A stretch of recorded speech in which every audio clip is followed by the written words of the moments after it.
In a recent video I spoke about an Iron Age hill fort that was falling into the sea, with archaeologists scrambling to learn all they could from the doomed location.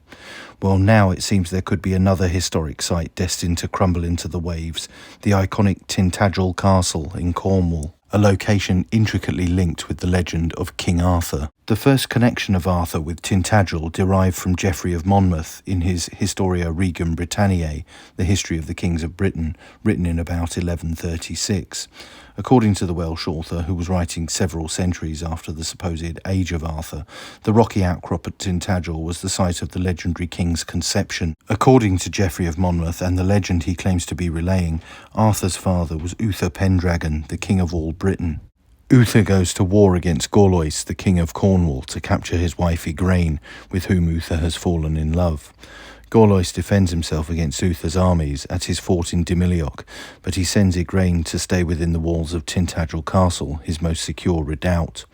Uther is said to have besieged Dimilioch, telling his companion Ulfin how he loved Igraine, but Ulfin said it would be impossible to take Tintagel by force, since it is right by the sea and surrounded by the sea on all sides, and there is no other way into it except that provided by a narrow rocky passage, and there 3 armed warriors could forbid all entry, even if you took up your stand with the whole of Britain behind you. Geoffrey goes on to reveal how the wizard Merlin is called upon to find a solution. He was said to have used magic to alter Uther's appearance to that of Gorlois to help him gain access to Tintagel Castle and deceive Igraine into sleeping with him.